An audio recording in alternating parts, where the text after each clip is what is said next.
How you doing, my friend? I'm good. You've never been on an airplane? Never been on an airplane. What? That's crazy, and I'm 24. So believe it or not, yeah, that's a fun fact I like throwing out there for people. Yeah. Is it mostly hot air balloons? Is that how you're getting around? You're a big hot air balloon guy? I'm the Flash, so don't tell anyone. Just right across the ocean. I just go straight, man. We should have done this in person then. Gosh. Definitely, man. Like I was a bit lazy today, you know.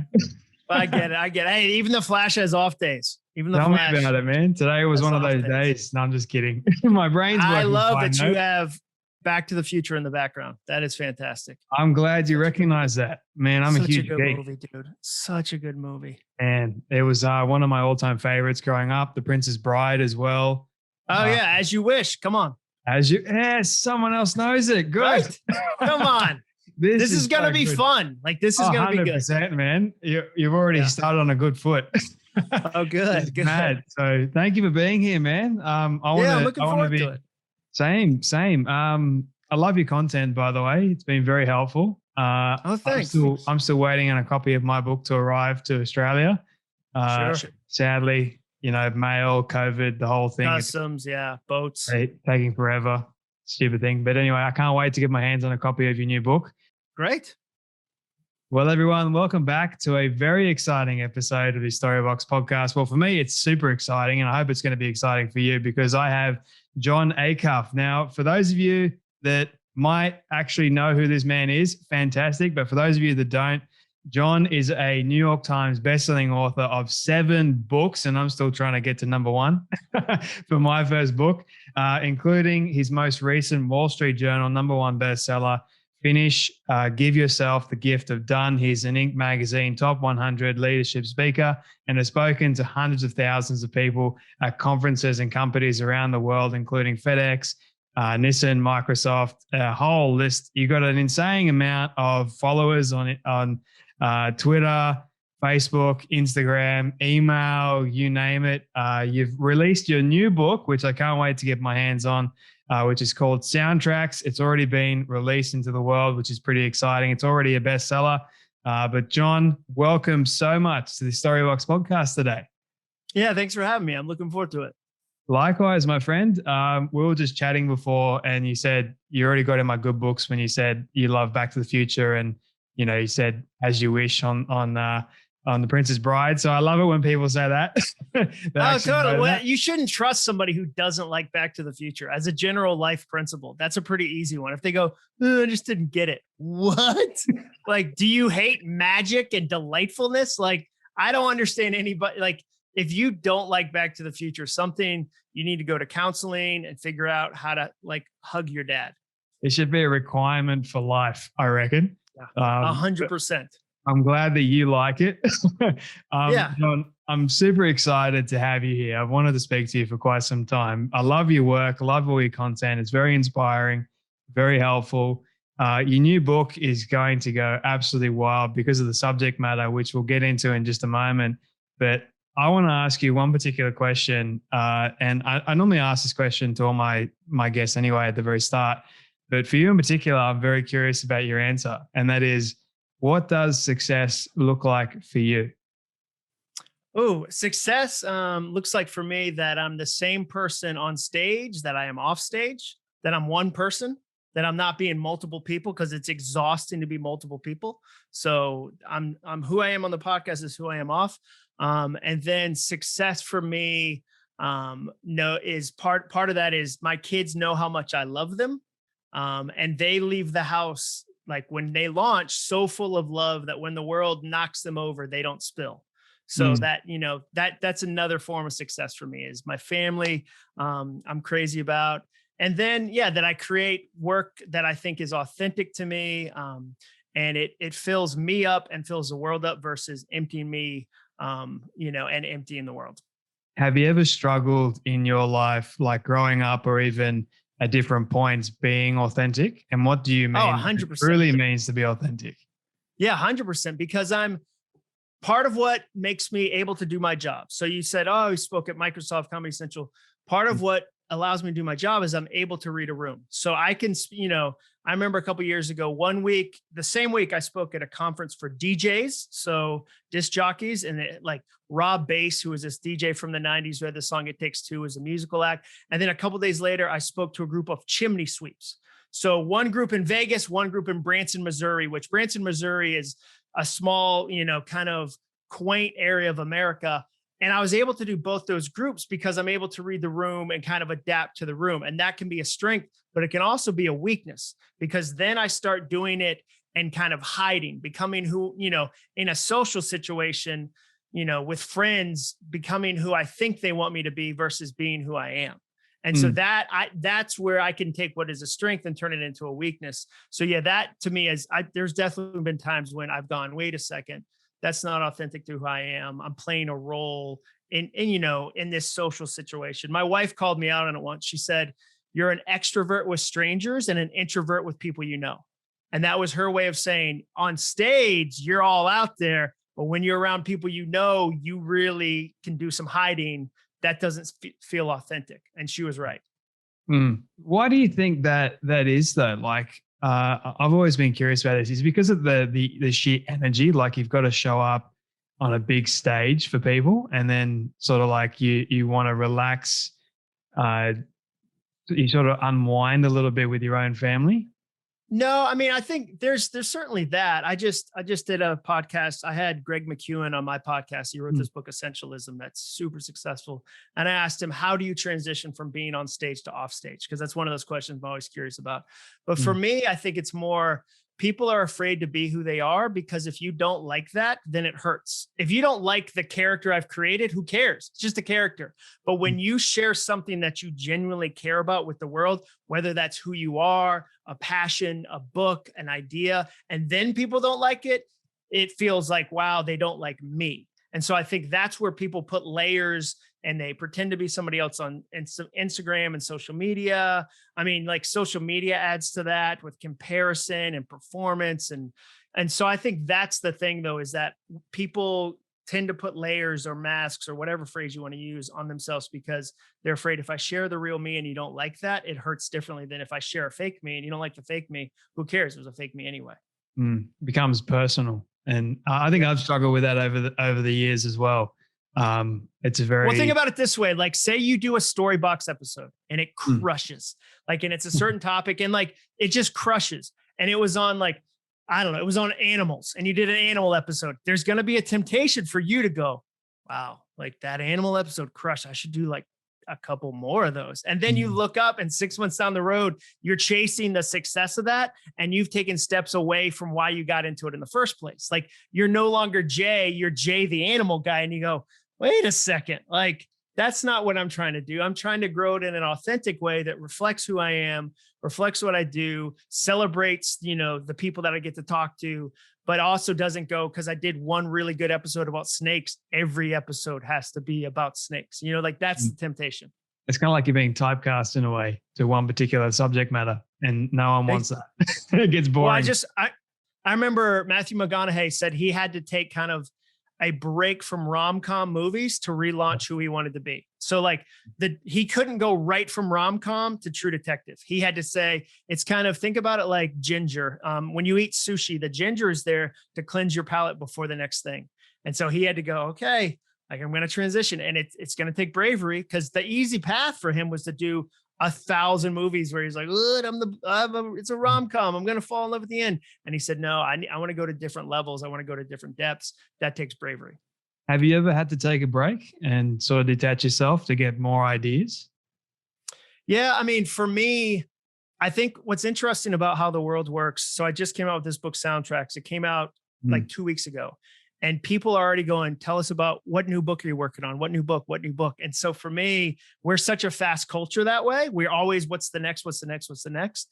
And so I have a friend of mine named Al Andrews. And one day he said, hey, is it ever hard for you to have an idea and not share it instantly right away? And I said, yeah, of course. Like, which platform, Twitter, Facebook? And he said, well, you're living a keg party lifestyle, a beer lifestyle, where you've got a big keg of beer and people are coming in getting content. And he said, you need some wine ideas. You need an idea, you put in a bottle and you put it on a shelf and you tell a handful of friends about it, but you let it develop, you let it soak, you let it create something good, and then you share it. And that's what, for me, soundtracks feels like that. Like it's been 4 years between my books, and usually like an author like me, they'll say like, hey, let's do a book every 2 years, but it's been 4 years. And I feel like this is more of a wine idea. And so that takes patience, and doesn't come naturally to me, but the times when I'll sit with an idea and I'll talk with people about it and I'll test it and I'll research it, the end idea is so much better than if I just rushed it out.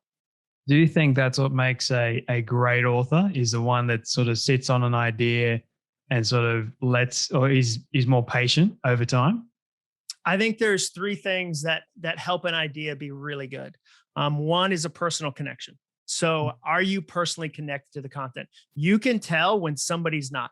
You can tell when it's a topic to them, not a passion. So the first is passion. The second is there really a need in the marketplace? Have you been interacting with people? Like real people have said, this would be helpful to me. The third is there a niche for you to fit into?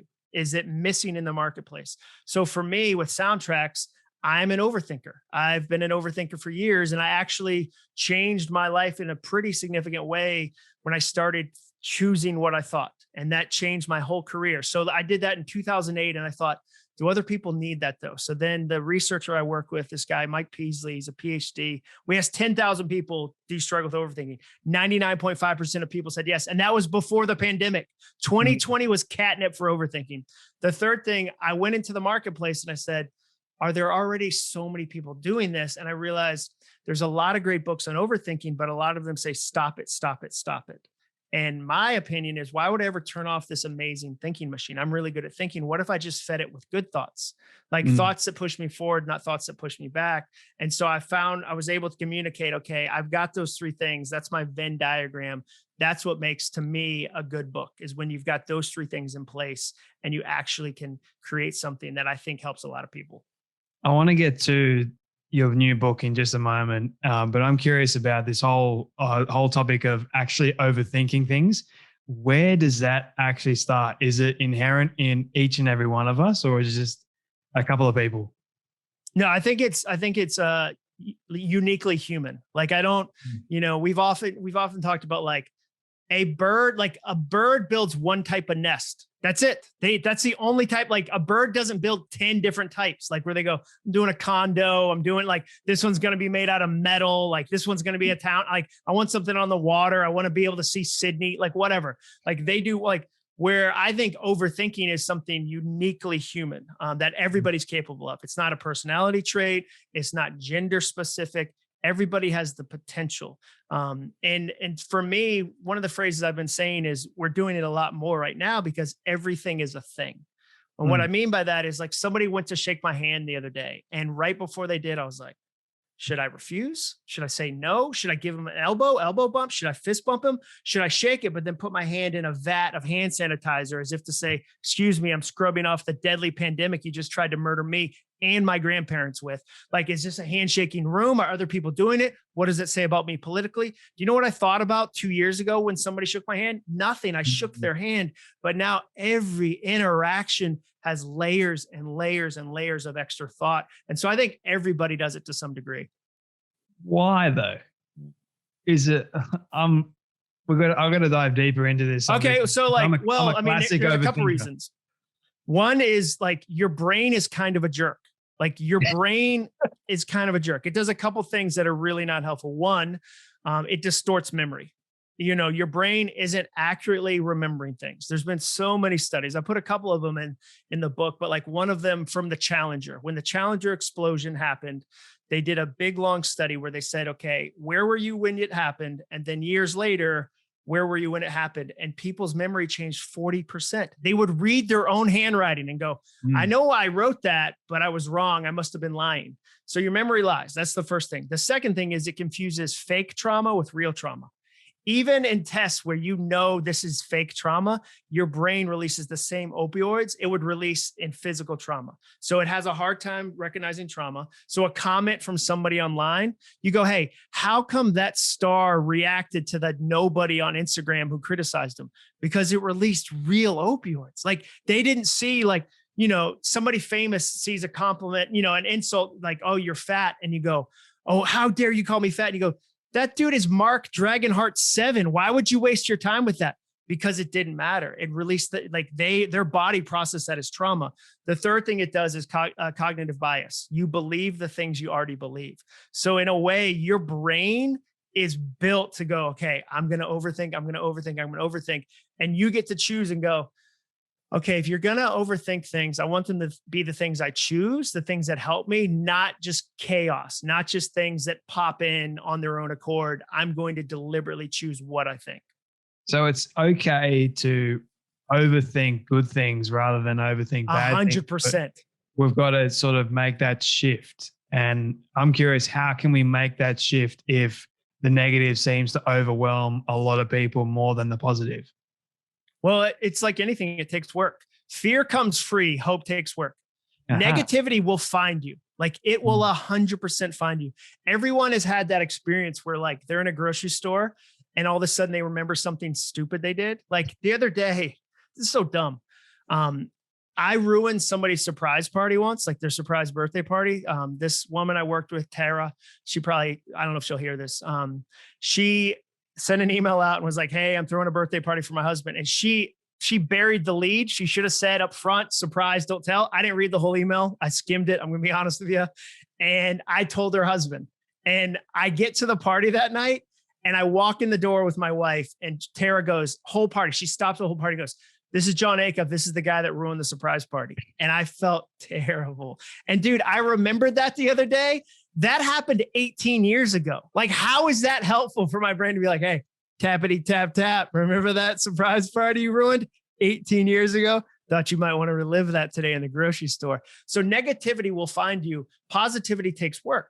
And so you're right. Like, even if we're prone to negativity, we can, the good thing is because we're growing up in the age of neuroplasticity with your brain changing shape with your thoughts, we know it's possible to go, okay, I don't accept that as the norm. I get to create the new norm. I don't accept that this is what I'm going to think. I get to, and it takes work. It's not overnight. But it's crazy how we've all had a situation where just knowing a little bit of information changed how we saw everything. So there might be soundtracks that take a while for you to replace, totally. But there's also times where, like, if say you have a neighbor who's just a jerk and you find out that his wife has cancer and he's going through the worst season of his life, it changes your whole opinion of his behavior. So there's times when we can learn like a sentence or two and it changes our perspective of what's possible, of who we are, of how the world works. And so, yeah, it does take work, but there's also times where you go, I had a bit of a eureka moment and it changed how I saw this thing. Was there anything that sort of surprised you during your research or during the writing of this book? One, I was surprised how everybody does it. Whenever I have a book idea, I go, maybe it's just me. Like, let me test this. I want to test it first and go, I never want to write a book that's only helpful to me. That'll sell one copy. That doesn't help anybody. Like, where I should just put it in my own mailbox. That's not helpful. So I was surprised how many people overthought. And I was surprised how many of my own thoughts ended with, you idiot. Like, when I went through the process of learning overthinking, how many of my own thoughts were not encouraging to me. And how I would say another surprise for me was how much of my own performance was tied to stress and chaos and crisis. And I was surprised how many other high achieving people that I talked to, if you really pulled the thread on what was driving them, it wasn't joy. Like, it wasn't, and they couldn't celebrate and enjoy the things they were achieving because they were on to the next thing, and even now you'll read some motivational books and you go, that person's running from trauma and they've turned it into a system. Like, there's not joy coming off of that. I got to stay one step ahead of the hurt. And so for me, it was a really personal book to go, oh, wow, I'm learning things about how I think. And then I think the other surprise was just learning that there's some simple things you can do. I think the worst thing you can do if you're an overthinker is read an 800-page book about overthinking. That's like throwing a bucket of water on somebody who's drowning. And so being able to test and figure out some simple things people could do was really surprising. So what are you most proud of now of your book? I'm most proud of that it's been light and easy. So 4 years ago, my wife said, hey, You're a jerk for the 2 years when you write a book, and you're a jerk for the 2 years when you sell a book. And that doesn't work for me. She said, I'd rather you be a happy plumber than a miserable writer. So we got to figure something else out. And she was right. And so what happened was, maybe 12 years ago, I had a small ad agency and it just failed. And we failed this one client, and I had to save the day. I had to really save the day. And it was the first time I realized I can function in a crisis. And so then it went to it mutated into I function best in a crisis. And then it changed into I need a crisis to function. And you see leaders like that, leaders who are good at leading through fires. If there's not a fire, they feel worthless, and leaders don't like feeling worthless. So they start a fire. And that's where I was. So in order to write a book, I had to stir up all this chaos, all this crisis, all this stress. And I was just miserable to be around. So I decided at the beginning of the process, writing this book is going to be light and easy. I'm going to make that the soundtrack to the book, and I'm going to lean into that. And so I think it's the best book I've ever written, but it's the one that also had the most peace. And I feel like this is a book that I received. I didn't force it. And that feels different. So I'm proud of that. And I'm proud that in the marketing, it's been the same way. I've worked really hard. I've done, 50, 60 podcasts. We did a free challenge that nearly 10,000 people did. We've done all these things in the marketplace, but I don't feel frantic and manic about them. I feel like, okay, I'm stewarding this idea, and it's light and easy. And you can have high performance and high peace at the same time.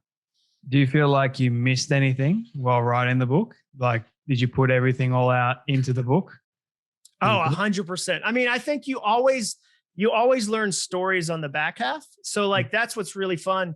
But what happened with this book, where my writing process has changed, is that I used to have an idea and I'd work on it, and I'd turn it into a book. Now, when I have an idea, I work on it. Then I partner with the researcher, and then we test it with people. So now, I don't wait to get the stories until after the books come out. Now I take this idea and I go, hey, 10,000 people, will you try it? And we do free challenges. And what's great about that is that that's one of the things I'm proud of with the book. We made a list because I said to my assistant, I want to send a free copy to everybody whose story we used. And there were 35 people on the list. And so I'm proud that if you're a single mom, you're not trying to identify with my story. Michelle. Michelle read the material, tried the idea. Here's how she applied it. Okay, that's different than how I'd apply it. So I'm proud that there's 35 different entries into the conversation. So that's why I don't feel like I left something out, because I tested it first. And I said, okay, here's what, I learned story-wise. People said, okay, I did this thing with a rock, or I did this thing here. And then, okay, we tested, part of the book and got responses from 1,400 people. So I can say statistically, this is what happened. And so that's where if I hadn't done those two things, I would have felt like, wow, I missed the good stories that'll come after. But I got to put the good stories in because of the process. Now, this is the story box. And I love asking people, especially great storytellers like yourself, Jon, what do you believe makes a great story, or why do you love stories so much in the first place? Yeah. So one of the greatest things that you have to do with a story, the best stories leave room for me to tell the story to myself. The worst stories are overpacked. There's no room for me. My background is advertising. And if you want to learn how to tell a story, advertising is a great foundation. And so if you look at a Porsche ad, like a Porsche ad or whatever, however you say it, there's tons of white space.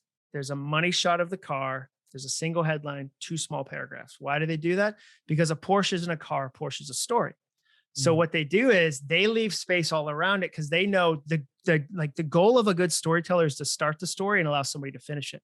Because I'm 45 years old. I have 45 years of memories and vocabulary you don't have access to. So if you start a story about the ocean and you give me enough room to go into it, I finish the story thinking about when I was in the 3rd grade, my dad was in seminary. We had no money, painted houses on the side, and we'd sit on the roof in Ipswich, Massachusetts on the North Shore.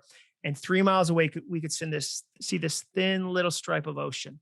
And that's the story I'll tell if you give me room. So I think a good story leaves room. It invites you in, it paints the picture, but it knows that you're the best storyteller for you. And that's good speaking is the same way. I'm a public speaker. I'll do a speech, and after somebody will come up to me and go, I really love that thing you said. And I'll go, which thing? And then they'll say something I didn't say, but they heard what they needed to hear. and they remixed it with their words. And that's where something is sticky. So that's what I think a good story does. And for your book, Soundtracks, I'm curious, like the title is fascinating to me. Like I don't think a lot of people would equate overthinking with the term soundtrack. So why that title specifically? And what does it actually mean? Yeah. So a soundtrack is just a repetitive thought. Some people say a thought is like a leaf on the river or a car on the highway, a cloud in the sky. But my term is soundtrack. And I use that because the soundtrack in a movie can change the entire scene. Let's say you open up, you've got movie posters behind you, you're a Spielberg fan.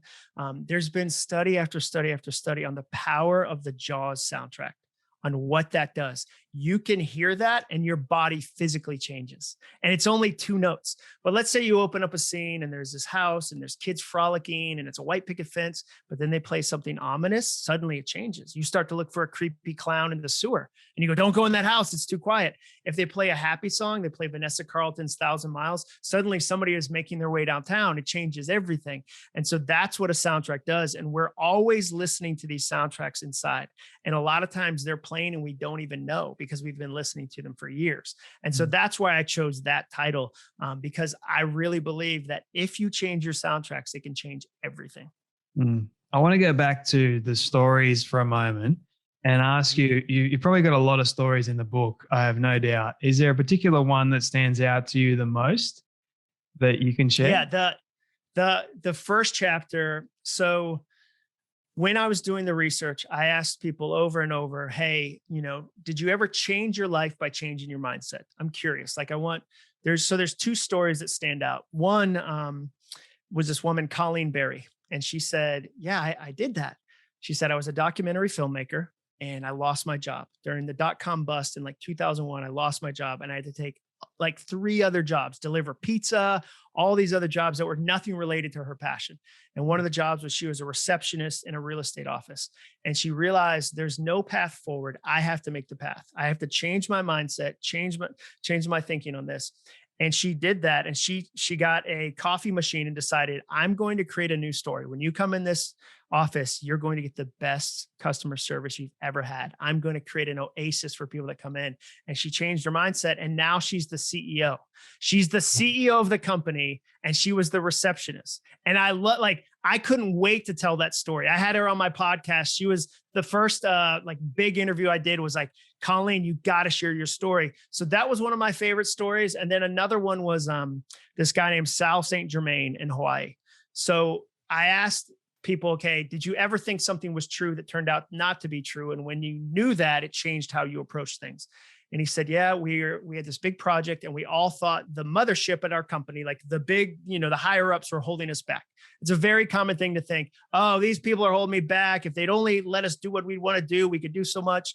And he said, we thought they were holding us back. And so I went and I asked my boss, hey, are they holding us back? And he said, no, we're all waiting for you to tell us what to do. You're the experts. And he said that knowing that information changed our mindset from victims into experts. And we saved $14 million on the project. So when somebody says to me, does overthinking save money? Sal St. Germain would say it saved $14 million. Like I say, overthinking steals time, creativity, and productivity. And that's an example of that phrase. So I loved that story because the problem with overthinking is like when you talk about mindset, it gets really holistic and kind of fuzzy. And I like tactical, practical things. I want to know, okay, what can I do with this on a Thursday? What will this do for me at my job? What will this do for me at my family? And Sal's story was a great example of that. In your life, Jon, so you probably heard many people's stories. You had a lot of connections in your life. Whose story throughout your life has made the greatest impact, whether emotionally, mentally, physically, even financially as well? I would say my dad's story of, how to communicate really changed how I communicate. He communicates with humor. I saw, he's a pastor, so I grew up watching him on stage. And so I think that, and he would take me to comedy clubs when I was 18 in high school. So like that set me on a path. And then as far as the story that's had the greatest impact on me in the last 20 years is being married to my wife. Her story, her approach to life, she got her undergrad in photojournalism and her master's in construction management. And nobody does that. Like, it's so different. And she went into a male dominated industry and was like, nah, I'm going to crush this. And she did. And so being part of her story and learning from that, and then having somebody that loves me enough to tell me the truth. Like she said during the editing of this book, I never forget, she walked in and was like, hey, she just read a chapter. She goes, hey, do you want feedback or compliments? And I was like, that's such a good question. Like, that's such a good question. And so, yeah, being part of her story as her husband and as her partner, as we kind of build this family, build this company together, that's really changed me. So 2 questions coming from that. The first one is, what do you love the most about your wife? And the tie into that is, what do you love the most about yourself? Oh, what do I love the most about my wife? I think I love, like, not work ethic is not the right term, but her ability to figure it out. So, like, here's a story. So we have this car, we have an SUV.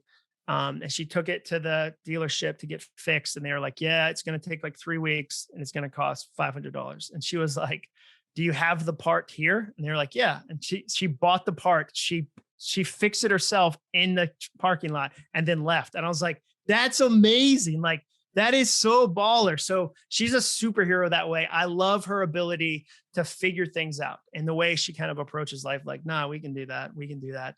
I love that. For me, I love my sense of humor. Like, there's been times when I've undervalued it because the talent or ability you have the hardest time recognizing is your own. It's so much easier to recognize the gift in somebody else and undervalue your own because it comes natural to you. So now, the older I get, I'm in my 40s. I enjoy that. I enjoy laughing. I enjoy making people laugh. I enjoy, like thinking about jokes and figuring out ways to use them in ways that I think are funny. So yeah, I would say my sense of humor, or my ability to connect disconnected things. The best quote on creativity, and this is a storytelling quote without a doubt. Dorothy Parker said, creativity is a wild mind and a disciplined eye. And the wildness is you fill your head with all these different things. So a movie poster, something that somebody said on a podcast, the way a menu was written, something a kid said, and then you have the discipline of your eye to connect them in a fresh way. And I collect ideas. I'm active on ideas. I consider my brain like a rock tumbler where you're putting things in and things are tumbling around and you go, what's going to happen? Like, is this going to be connected to this? Like, oh, cool. Like, I hadn't thought about it that way. That's counterintuitive and fresh. And when people aren't expecting to laugh when they read books like mine, like business books, self-help books. And I love that. I love that I can hit them with humor and they go, oh, that actually made it stick like that. My favorite thing is I consider myself a handle maker. I put handles on ideas so you can take them with you. We have enough ideas in the world. Like, we have way too many ideas. We don't have handles on them to bring them into our life. So I'm a handle maker. I can relate to the brain aspect. Like, you're constantly churning ideas. Like, I always say this, my brain is a whole new world entirely. And I'm still trying to figure out how to navigate that whole world. Oh yeah. Yeah. Well, that's what I'll tell people. People say, I feel ashamed because I didn't get my to-do list done. I didn't figure it out. I ran out of time. And I always say, that's not failure. That's success. Because your imagination will always be bigger than your calendar. Yeah. Your imagination will always be bigger than like, my calendar doesn't stand a chance. Like, my calendar is finite. Like, my imagination isn't. So like, that's another soundtrack that I write that down. Like, my imagination will always be bigger than my calendar. So on the days where I feel like, oh, I didn't get it done or I got distracted. Yeah, of course I did. That's not failure. Like, my imagination is always going to crush my calendar. 100%. And I think my soundtrack is on repeat constantly, is saying to myself that it's okay not to get something done today. Even my grandfather used to say to me, if I felt like I wasn't, spending enough time on something, or I remember this one time real quick where it changed my life entirely. So he was trying to teach me how to build something in the workshop. And I said, Grandy, why can't we do this tomorrow? Like, I wanted to go inside, watch Cartoon Network, drink pub squash, eat cookies, the fat life. Hey, back in those days. And I remember him just stopping, and he put down his tools and he looks at me dead in the eyes and he said, Jay, don't put it off for tomorrow what can be done today. He said, if you're going to be lazy and constantly put things off for tomorrow, nothing is ever going to get done. It's a form of laziness. But if you don't get something done, it's going to be okay, because at least you know what you need to do for tomorrow. And I took that with me all throughout my high school. You know, I was never a procrastinator, never been good at it actually. But if I do miss out on something today, then I know to what my granddie said is, it's okay. Don't beat yourself up about it. I've got exactly. It's going to be there for you. Yeah. Yeah. For me, I say my version of it is like, I've left myself some amazing things to work on tomorrow.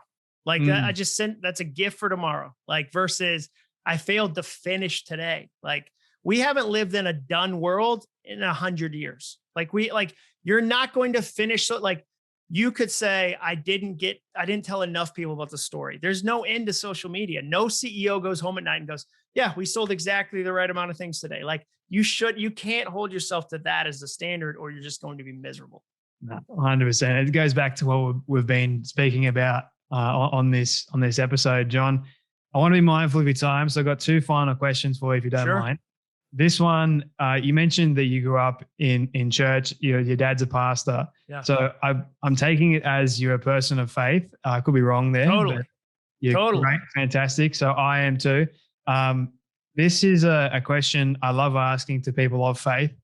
When in your life, when you least expected God to show up, that he's shown up in a big way that has challenged you? Oh, I would say, just recently I felt like I kind of saw the gospel in a new way.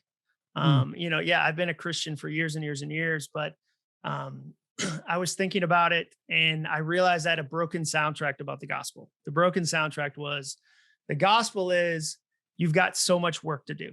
You've got so much work to do. You find like you got so much work to do. That's what I used to think the gospel is. Now I know that the gospel is really, you've got so many gifts to open. Like you've got so many gifts to open. And so for me, that was like last month. So I feel like I'm always learning new things about like the prodigal son story. Like God fixes that problem with a party. Like that never happens in any other part of life, where you blow it and the solution is the person throws you a party. So that's something that I'm continuing to learn about.